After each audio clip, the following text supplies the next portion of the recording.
Bir odam kunduzida nima dedi? Ben bugun bir kechasi tahajjud o'qiyman dedi.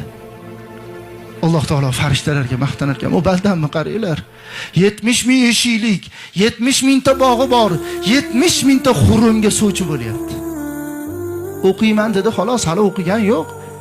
Niyat qildi, umid qildi. O'qiyman dedi, xolosda. Kechqurun o'qisachi desa, Alloh taolo farishtalarga buyurar ekan, 70 ming eshiklik, 70 mingta bog'i bor, 70 mingta xur shuniki bo'ldi, muhrlab qo'yinglar. Hech kim ocholmadi.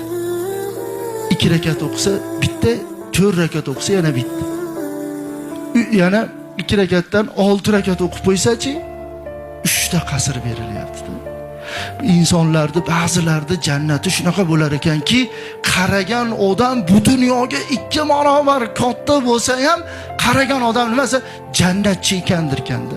İçida bog'lari, qasrlari, daryolarni ham 4 ta daryo chiqib o'tgan. Asal daryosi, sharob daryosi, muzaffo suv, shunaqa 4 ta daryo o'tib, daryoning labida chi desa, so'rilari bo'lib, so'rilarning ustida chi desa, 70 qavat to'shaklari bo'lar ekanda, yillab o'tirsa beli og'rimaydigan.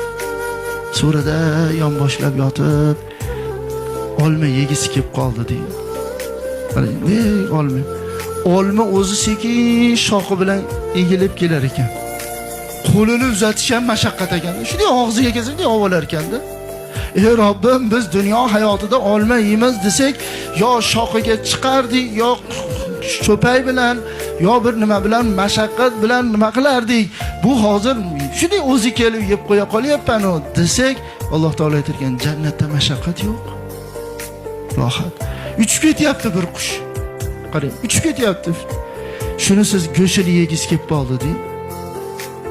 O'sha zahoti dunyoda o'sha qushdan qanaqa taom pishirilgan bo'lsa dunyoda, o'shalar hammasi bo'lib kelar ekanda.